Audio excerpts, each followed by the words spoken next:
Bueno,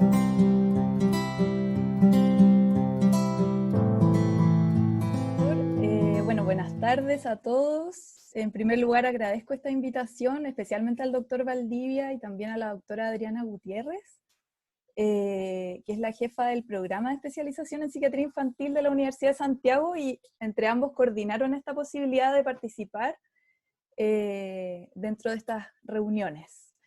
Entonces yo les voy a presentar específicamente la realización de primeros auxilios psicológicos y voy a plantearlo desde una mirada desde el desarrollo, ya cómo podemos ayudar a los niños y a los adolescentes. Entonces, la crisis sanitaria por COVID y la situación que estamos experimentando ya desde hace varias semanas, nos ha tenido expuestos a niveles de estrés muy altos, que son propios de una crisis, en el fondo de una disrupción en nuestro funcionamiento habitual, con lo que implica esto, que es una sensación de incertidumbre, una sensación de fragilidad, y además específicamente, al tratarse de una crisis sanitaria, eh, y de una crisis en que tenemos que estar confinados, hay ciertas situaciones que nos han llevado a tener un nivel de estrés aún más alto, ya esta sensación de desabastecimiento, la exposición frecuente a información que a veces nos resulta poco clara o que nos genera incertidumbre, ¿no es cierto? Y también el mensaje frecuentemente de muerte y de la posibilidad que tenemos nosotros de enfermarnos o de que nuestros familiares se puedan enfermar. La siguiente, las situaciones de crisis implican estar predispuesto a desarrollar ciertas conductas desadaptativas, no siempre el desarrollo de una psicopatología, no necesariamente. De hecho, se ha visto que el mayor porcentaje de la población expuesta a una crisis en general logra pasar este evento crítico sin necesidad de ser intervenido. Pero sí o sí, sabemos que hay un sufrimiento que hay que abordar y acoger, y además hay ciertas conductas desadaptativas que se pueden desarrollar, como por ejemplo el aislamiento social, ciertas consultas por aumento de somatización, ¿no es cierto?, el abuso de tranquilizantes o de sustancias, y un desequilibrio emocional.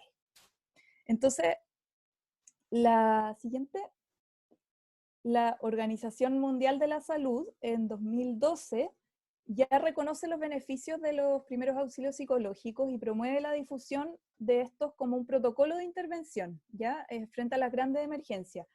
Y no solo lo plantea la Organización Mundial de la Salud, sino también la Organización de Naciones Unidas, la Cruz Roja. Entonces son grandes entidades que ya promueven el uso de esta técnica para poder abordar crisis amplias y sanitarias en este caso.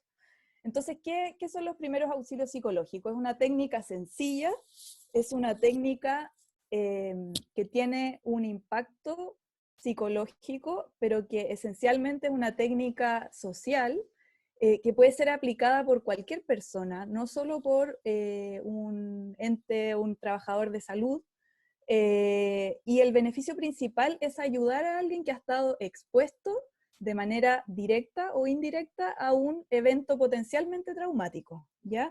Que puede ser un robo, un accidente de tránsito, la exposición a dar noticias difíciles, estar en una catástrofe natural o una crisis sanitaria como la que vivimos hoy. Lo bueno de esta técnica es que puede ser, cualquier persona puede ser entrenada en esta técnica, nuestros vecinos pueden poder ser capaces de realizarlas con un buen entrenamiento. Entonces, es una técnica que se puede difundir a la población, ¿ya? La siguiente, la investigación neurobiológica de la respuesta al estrés ha encontrado que los niveles de liberación de catecolamina a nivel del sistema nervioso central frente a un estrés alteran de manera rápida las funciones cognitivas, principalmente a nivel de corteza prefrontal, ¿ya? Y como sabemos, en la corteza prefrontal tenemos la función de planificación, ¿no es cierto?, de reflexión, de poder priorizar, anticipar respuestas, y al mismo tiempo de alterar estas funciones, fortalecen y de alguna manera disminuyen el umbral de las respuestas emocionales, ¿ya?, a nivel de amígdala y de ganglios basales.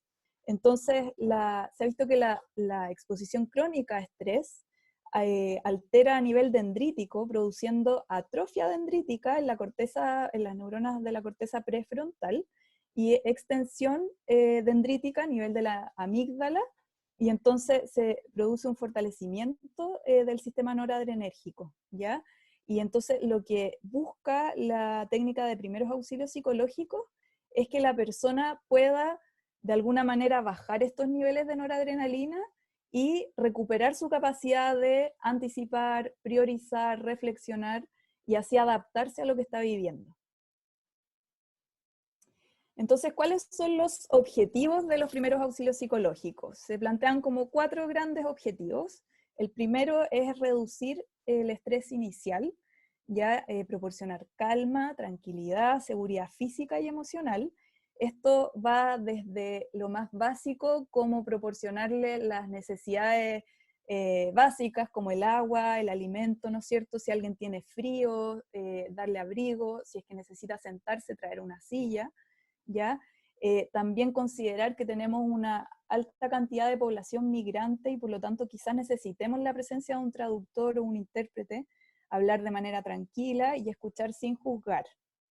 En segundo lugar, fomentar la adaptación a corto, mediano y largo plazo, y esto principalmente con la red de apoyo cercana, ¿ya? Preguntarle a las personas si es que han podido contactarse con su familia, con su pareja, sus vecinos, y en el caso de los niños, preocuparse de que no estén solos, y si en el caso de que estén en algún momento solos, preocuparse de que estén acompañados por un adulto mientras llega el cuidador, ¿ya? Y potenciar las estrategias de afrontamiento tiene que ver con dar información sencilla, exacta y repetida de dónde puede obtener ayuda, ¿ya? Y dar pautas psicoeducativas que faciliten el afrontamiento de la crisis, ¿ya?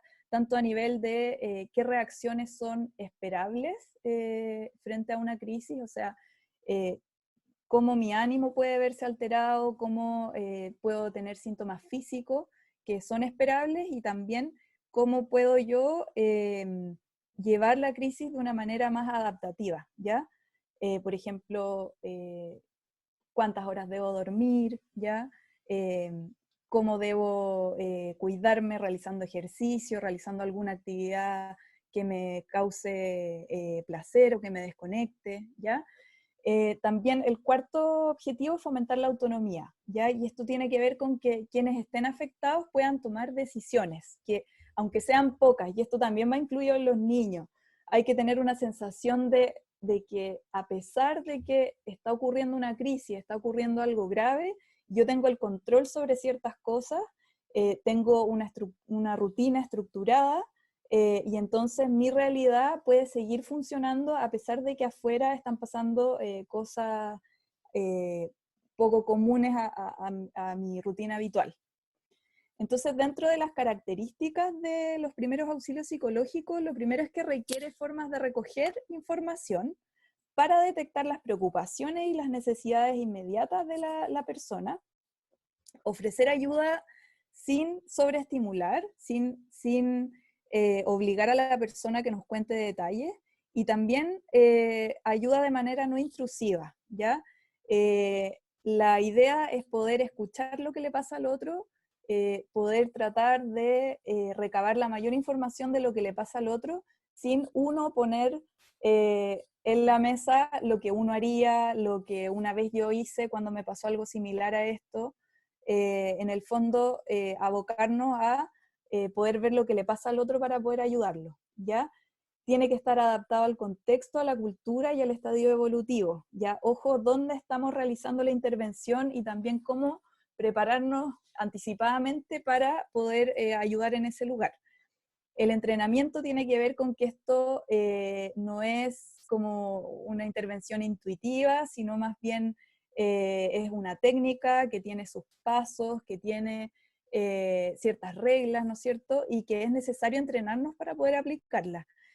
No hace falta ser psicólogo ni psiquiatra para poder llevarla a cabo, y muy importante es no hacer promesas que no podemos cumplir ni entregar información falsa, ¿ya? Incluso con los niños.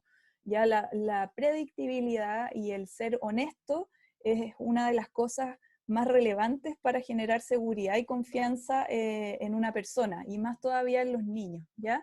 Y también respetar la confidencialidad. Importante saber qué cosa no son primeros auxilios psicológicos, ¿ya? No es algo que solo pueda ser aplicado por profesionales de salud mental, no es una terapia ni una forma de diagnóstico, y tampoco se trata de recabar la mayor cantidad de información para poder ordenarla linealmente, ¿ya? Ahora, ¿dónde se aplican? Probablemente cuando nosotros realicemos primeros auxilios psicológicos vamos a llegar a un lugar donde no tengamos las condiciones ideales para hacer todo lo que nosotros queramos, ¿no es cierto? Entonces se plantean ciertos mínimos que debieran cumplirse, ya independiente del lugar en que estemos. Primero, que sea un lugar seguro y confortable. Se plantea como ojalá con buena temperatura, que no haga mucho calor ni mucho frío. Ojo que, por ejemplo, podemos aplicar esta técnica en un servicio de urgencias y tal vez no vamos a tener un espacio aparte para poder hacerla, pero quizás un biombo incluso nos puede servir para delimitar un poco este espacio más seguro. Ojalá alejado del sitio de impacto, ojalá protegido de la visión y de los ruidos del sitio de impacto, cosa que la persona a la que se le está aplicando esta técnica pueda por algunos minutos alejarse, relajarse, desconectarse de esa situación, ¿ya?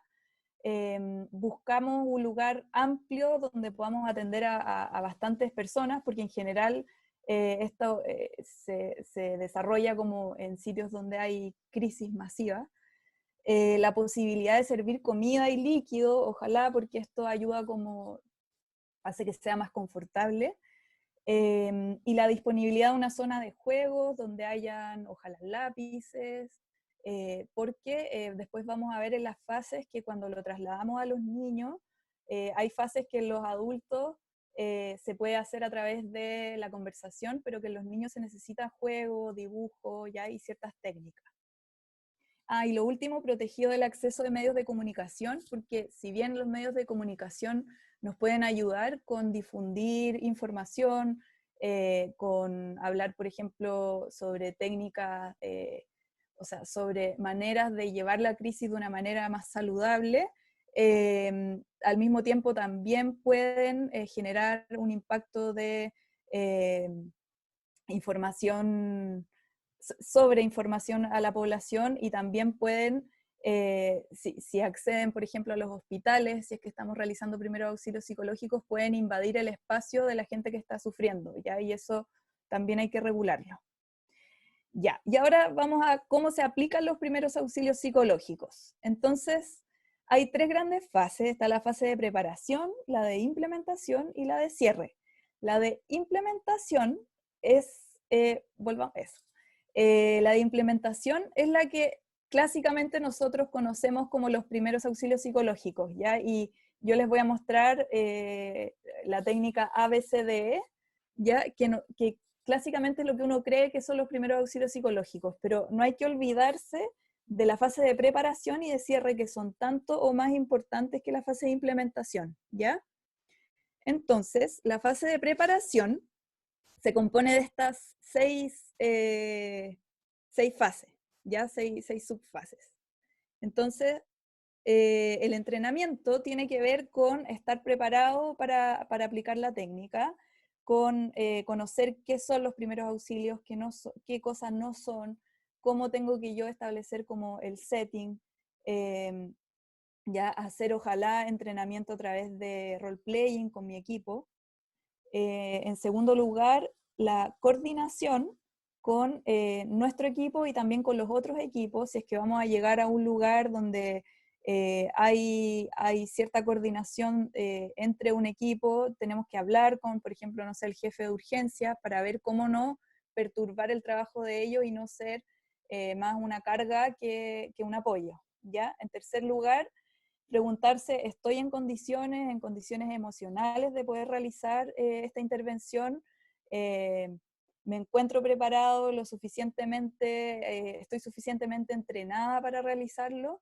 Y eso es algo que tenemos que consultarnos de manera individual y personal y libre, ya esto no tiene que ser una obligación. Luego, informarse sobre la situación, saber que si nosotros estamos aplicando primeros auxilios psicológicos, vamos a ser un referente para esa persona que va a necesitar, por ejemplo, saber dónde pedir ayuda, ¿ya? O tener teléfonos a mano para poder pedir ayuda. Luego, evaluar la aplicabilidad tiene que ver con que no todas las personas que están expuestas a una crisis van a necesitar que nosotros le realicemos primeros auxilios psicológicos. Esto tiene que ofrecerse, tiene que estar la disponibilidad, pero nunca obligar a la persona em, y en el fondo tiene que ser algo voluntario y según la necesidad de la persona que esté sufriendo. Y finalmente, identificarse, tener una credencial donde diga el nombre, a qué institución pertenecemos, contarle por qué estamos acá, y también tener los implementos básicos para poder llevar a cabo la intervención. Entonces luego pasamos a la fase de implementación, que es la aplicación ya más específica de la técnica. Y yo quise poner este manual ABCDE para aplicación de primeros auxilios psicológicos, que lo realizó la Universidad Católica en conjunto con SIGIDEN, y que en el fondo establece este ABCDE a modo de recordar, que son 5 fases y como de aprenderse un poco con las letras cuáles son estas fases, pero no necesariamente tiene que ser en ese orden, ni tampoco tienen que aplicarse cada una de las fases, ¿ya? Es solo una manera como aprenderlo más fácil. Entonces, ¿cuáles son? La A es la escucha activa, B es reentrenamiento de la ventilación, C, categorización, D, derivación a redes de apoyo y E, psicoeducación. Entonces, la primera fase, la escucha activa, en general se describe que dura entre 10 y 20 minutos. Importante acercarnos a la persona de manera no intrusiva, ya no presionar, no pedirle que nos dé tantos detalles. Obviamente llegar, presentarnos, decir por qué estamos acá, preguntarle el nombre, ¿no es cierto? Y se establece como una especie de setting para poder trabajar. Y ver si es que la persona tiene sus necesidades básicas cubiertas, ¿no es cierto? Quizás necesita un vaso de agua, quizás necesita abrigo. Si son niños, quizás antes de poder aplicar primeros auxilios necesita juntarse con su familia, ¿ya? En el fondo, adaptarse un poco a las necesidades de la persona que tenemos al frente y evitar este impulso irreflexivo por hacer algo, por decir inmediatamente la solución al problema que está teniendo, lo que nosotros haríamos, y también establecer como una sintonía afectiva a través del lenguaje corporal, del parafraseo y del reflejo corporal, de tener posturas similares a las de la persona, porque eso genera una sintonía y un acercamiento, ¿ya? Si la persona está muy angustiada, ayudarlo a calmarse, quizás vamos a tener que caminar con esa persona o hacer alguna técnica de respiración previo a conversar. No hablar de nuestra experiencia, ni ojo con las trampas, que son por ejemplo los clichés, decir como cuando se muere alguien que va a tener un angelito en el cielo que lo va a cuidar. Probablemente eso viene más de nuestra ansiedad que de algo que realmente le vaya a servir a la persona, ¿ya? En segundo lugar, está la fase de reentrenamiento de la ventilación, que como les decía, no todas las personas necesitan todas las fases, pasar por todas las fases. Entonces, esto hay que tenerlo como una alternativa si es que nosotros vemos que la persona está muy angustiada, ¿ya? Entonces, siempre y cuando el afectado lo requiera. Lo primero es que hay que explicarle. Uno le puede explicar que la respiración se sabe y se utiliza, por ejemplo, en técnicas de meditación para poder encontrar calma, y lo practica en conjunto con la persona. Ya uno le dice, adopte una postura relajada, apoye los pies en el suelo y vamos a hacer una técnica de cuatro tiempos de inspiración, 4 tiempos de exhalación y 4 tiempos de mantener, ¿ya? Y eso se puede hacer durante 10 minutos, y uno incluso le puede decir a la persona que esto lo repita en su casa y cada vez que lo necesite frente a una angustia, ¿ya? La tercera fase es la fase de categorización, que tiene que ver con ayudar a la persona, entre comillas, ayudar a pensar, en el sentido de poder ir ayudándolo a priorizar cuáles son sus necesidades inmediatas y cuáles son quizás los problemas que realmente tiene, pero que se pueden ir posponiendo. Entonces nosotros primero tenemos que ayudarlo a identificar cuáles son sus necesidades, qué es lo que necesita en este momento, lo vamos anotando y en paralelo vamos buscando cómo ir resolviéndolo, ¿ya? Muchas veces en esta situación la persona está, entre comillas, como un poco bloqueada y a veces le cuesta poder identificar cuáles son esas necesidades. Entonces ahí está la función de nosotros de anticipar, en el sentido de que si vamos a ir a aplicar primeros auxilios psicológicos, es importante que nosotros anticipemos cuáles son probablemente las necesidades que va a tener esa población, cosa que cuando la persona no logre identificar qué es lo que necesita, nosotros también podamos sugerirle quizás ciertas necesidades que pueden estar surgiendo y que no logra identificar. Y lo otro súper importante es activar los propios recursos de la persona o de la red de apoyo, ya de la red de apoyo más cercana.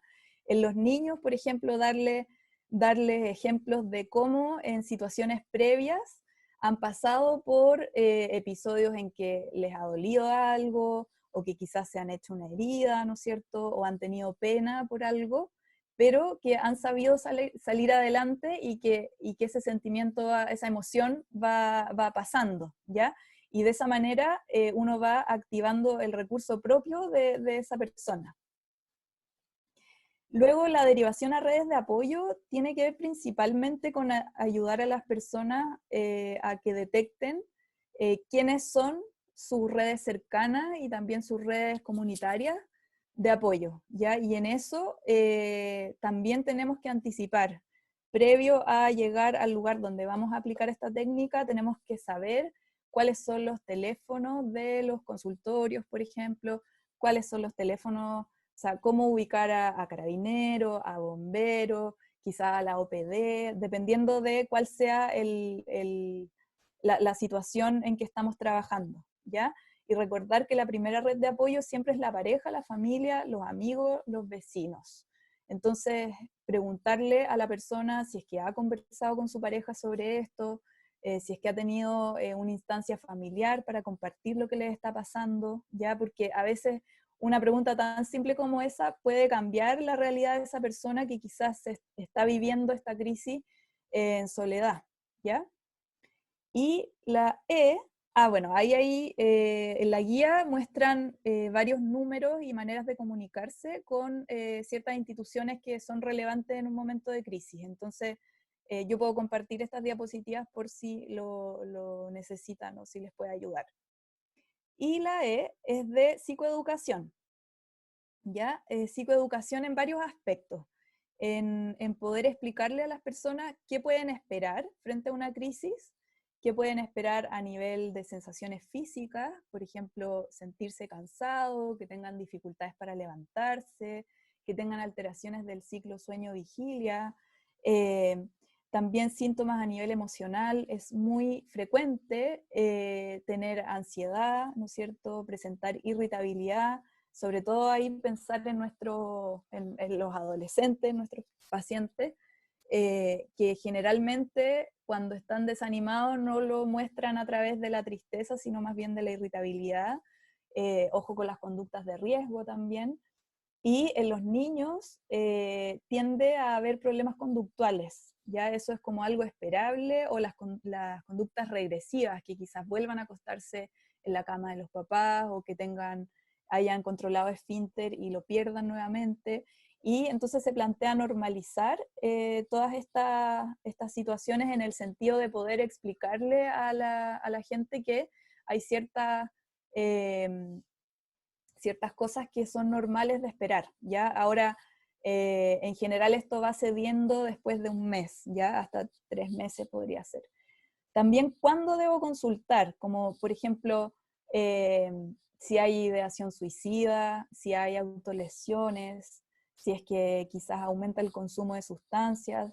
Eso no es algo esperable y sí debiera requerir mayor apoyo, ¿ya?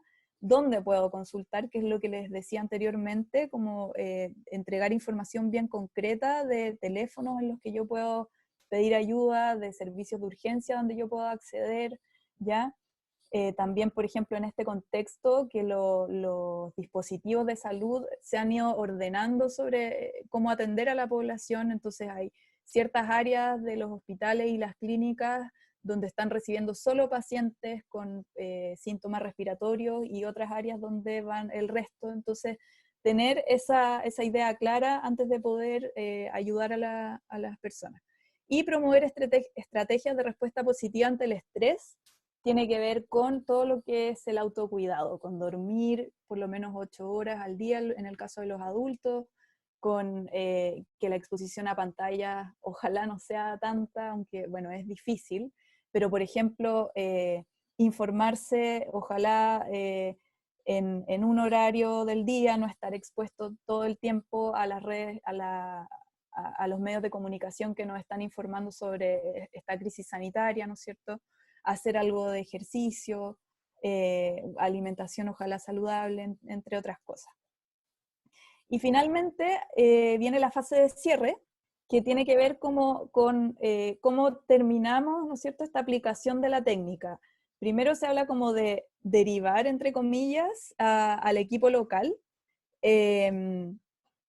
Por ejemplo, o sea, eso se refiere como, entre comillas, a la entrega de turno, porque en el fondo nosotros estamos aplicando una técnica en una población que después nosotros no vamos a ser sus tratantes, ¿ya? Entonces es importante que quede un registro de lo que hicimos y que eso sea de fácil acceso para el equipo que se queda ahí, ¿ya?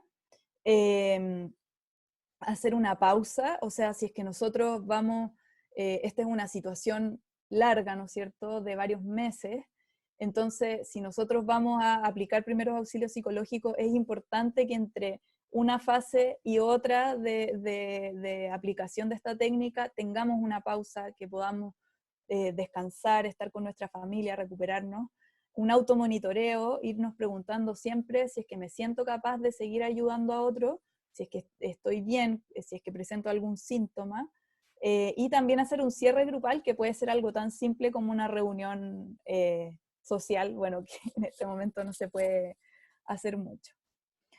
Y ahora viene la parte que a mí más me gusta de esta presentación, que tiene que ver con cómo realizar primeros auxilios psicológicos o cuáles son las recomendaciones según el estadio evolutivo, ¿ya? Entonces se habla como de 5 fases o quizás 5 principios que sirven hasta en los niños y en los adolescentes, que tiene que ver con la contención, con calmar, informar, normalizar y consolar. Entonces lo vamos a ir viendo por fases del desarrollo. Entre los 0 y los 3 años es muy fácil creer que los niños no entienden, que como no han desarrollado quizás un lenguaje verbal tan acabadamente, uno cree que quizás pueda hablar ciertas cosas y que ellos no se van a dar cuenta, ¿ya? Y en realidad hay que tener cuidado con lo que decimos y con la forma en que lo decimos, ¿ya? Y tenemos que fijarnos mucho en cuáles son las conductas que está teniendo el niño, ¿ya? Porque en el fondo, como todavía no tienen un desarrollo del lenguaje verbal como en plenitud, me desconcentré por el chat. Como todavía no desarrollan 100% su lenguaje verbal, muchas veces sus emociones las expresan a través de sus conductas, ¿ya? Entonces, ojo con que quizás, por ejemplo, se puedan pegar cabezazos contra la muralla, contra el suelo, eso es algo no esperable y tenemos que redirigir esas conductas, ¿ya? Bueno, en cuanto a la contención, dar seguridad, cariño, tranquilidad al niño, tomarlo en brazos, darle la mano, pero ojo con conductas de sobreaferramiento, ¿ya? Eso no es algo que, que se haga constante y que sea esperable, ¿ya? Si es que esto se hace muy recurrente, hay que pedir un poco de ayuda, ¿ya? Entonces, dar un espacio para que se exprese. Es normal que quizá llore más, que pueda incluso gritar más, que pueda presentar como conductas un poco más agresivas de lo normal, pero no es normal que sean nocivas. Entonces, como les decía antes, si es que vemos que se está golpeando o mordiendo, por ejemplo, eso hay que redireccionarlo, ¿ya? Hay que buscar alguna otra manera más sana de que pueda expresarse. La calma tiene que ver con ayudarlo a que se relaje. Ahí los cuidadores, los padres y las madres son los más, los que saben más cómo calmar a sus hijos. Puede ser a través de un baño de tina tibio, puede ser a través del canto, puede ser a través de algún juego, ¿ya? Informar, es importante explicarles la situación, lo que ha pasado, lo que puede pasar a partir de ahora. Obviamente en esta fase va a ser con un lenguaje como bien sencillo, pero entender que sí, ellos sí perciben lo que nos pasa a nosotros y también perciben la consistencia, ¿ya? Perciben el que nosotros seamos consistentes entre lo que decimos y lo que hacemos, ¿ya? Si nosotros les damos una tranquilidad a través de palabras, pero nos ven intranquilos, es probable que eso lo perciban. Y la información tiene que ser veraz, ¿ya? Eso, como les dije anteriormente, da predictibilidad y confianza, que son la base de la seguridad, ¿ya? Tanto en los niños como en los adolescentes y los adultos. Normalizar síntomas en el sentido de poder informar a los padres de conductas que son esperables, ¿ya? Como les dije también, es esperable que hayan conductas regresivas, que quizás hitos del desarrollo que habían alcanzado puedan retroceder un poco, entonces ser más flexibles en este periodo. Consolar se logra a través del establecimiento de una rutina, ya si bien nosotros vimos una disrupción de nuestro quehacer cotidiano, podemos mantener cierta rutina en la casa, tampoco sobreexigirnos, porque los padres también y las madres están afectados por esta situación. Entonces tampoco tienen que ser unos superhéroes, pero en el fondo lograr establecer ciertos tiempos dentro del día, poder anticiparles las cosas que uno va a hacer, los horarios en que uno va a trabajar, ya permitirles que jueguen, que dibujen. A veces pueden en los juegos expresar su agresividad y ahí tener tranquilidad de que eso es normal, y es una manera también de elaborar el trauma o lo que les está pasando, ¿ya? ¿Qué reacciones son normales de esperar? La siguiente. Gracias. Por ejemplo, problemas para dormir, es esperable que ocurran, dificultad para alejarse del adulto, los problemas de alimentación, también aumento de los miedos, que puede ser de miedo a estar solo, de miedo a ir al baño, miedo a un objeto específico, que presenten juegos violentos, que presenten rabietas y mal humor, tanto en niños que ya tenían estas pataletas o que quizás no presentaban estas pataletas y que en esta situación empiecen a surgir. Ya eso es esperable. No querer jugar, un llanto más frecuente o tener estas conductas regresivas que les decía. Bien, de los 3 a los 6 años, recordar que el niño alcanza mayor independencia, que empieza a adquirir ciertos hábitos como por ejemplo lavarse los dientes solo, comer solo o hasta ir al baño solo, ¿no es cierto? Y también empieza a tener, a ser más sociable. Entonces ya no quiere jugar solo, ¿no? Empieza a buscar otros niños para compartir, empieza a tener conductas imitativas, a compartir sus juguetes, y su lenguaje se hace cada vez más rico y fluido.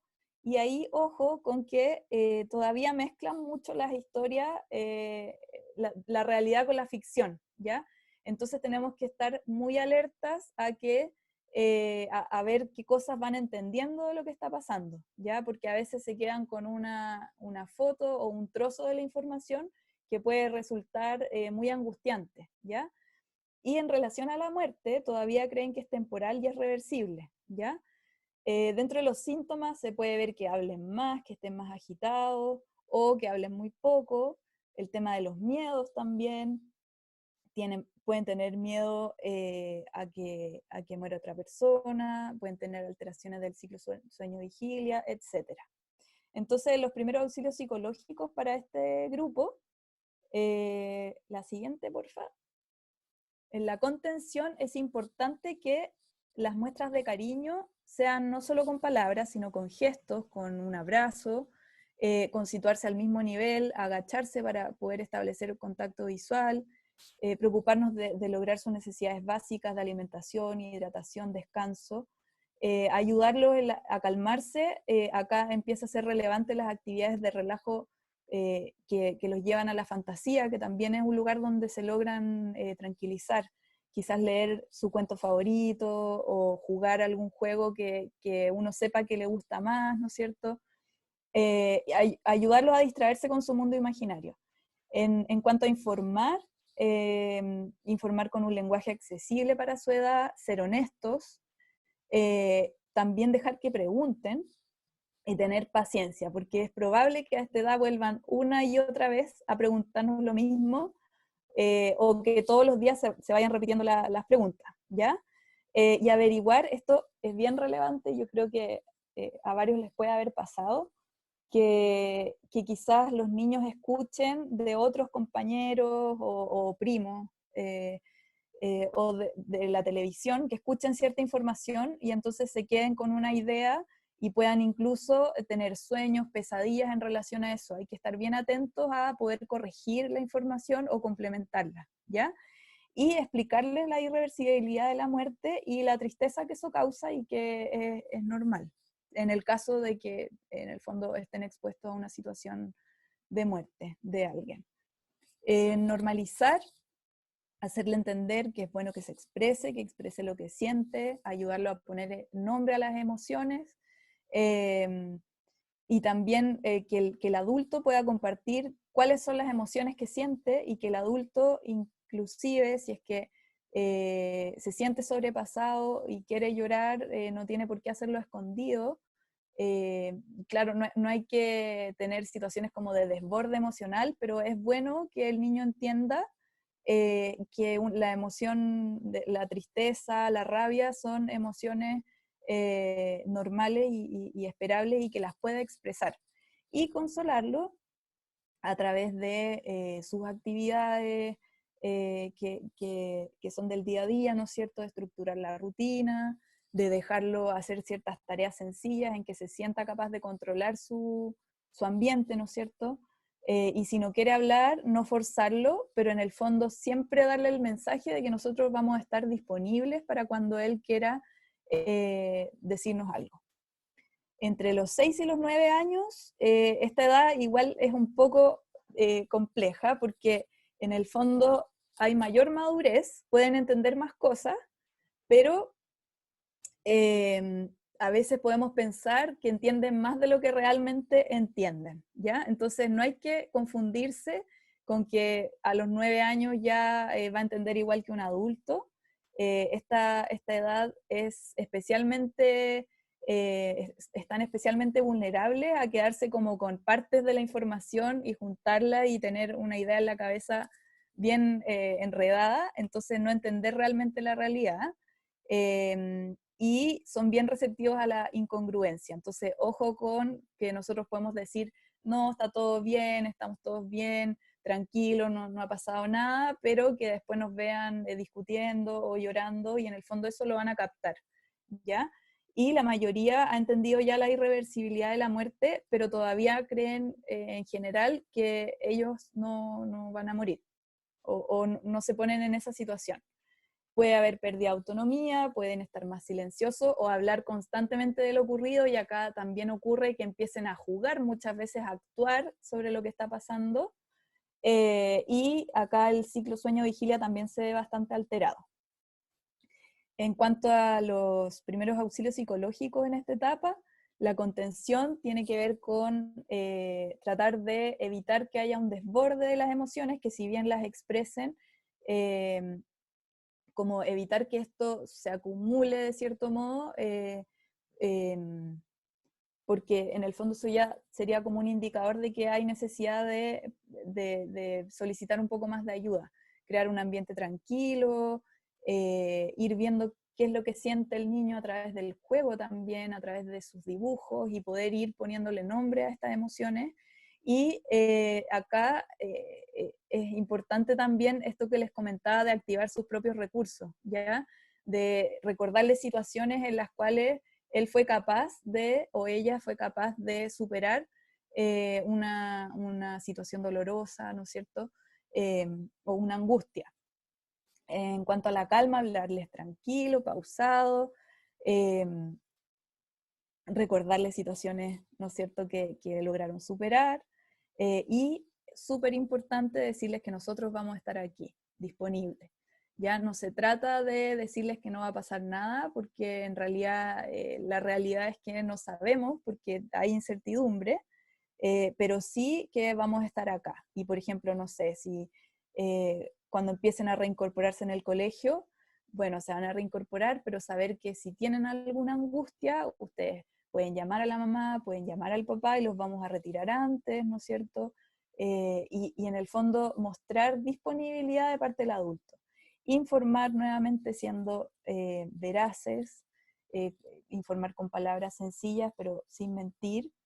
Eh, y eso principalmente. La normalización tiene que ver con, entre comillas, autorizarlo a que pueda ir expresando sus emociones, eh, decirle que las reacciones pueden ser muy distintas para cada niño y que todas son válidas, ¿no es cierto?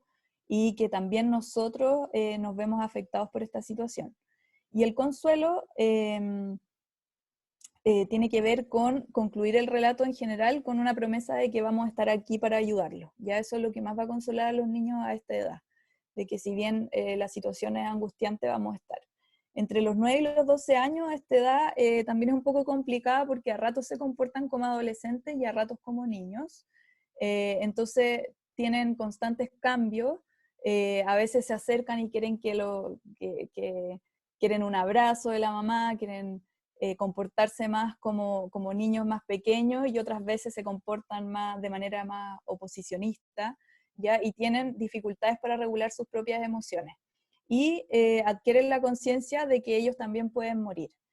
Puede haber un cambio conductual en cuanto a, por ejemplo, hiperactividad, tendencia al aislamiento, y ahí, ojo, eh, hay irritabilidad más impulsividad, y aquí también mucho ojo, porque las conductas de riesgo, y alguien comentaba en el chat, el consumo de alcohol, por ejemplo, o las conductas autolesivas, sí se ven con más frecuencia y no serían algo esperable, y que muchas veces se ha normalizado dentro de nuestra cultura, ¿ya?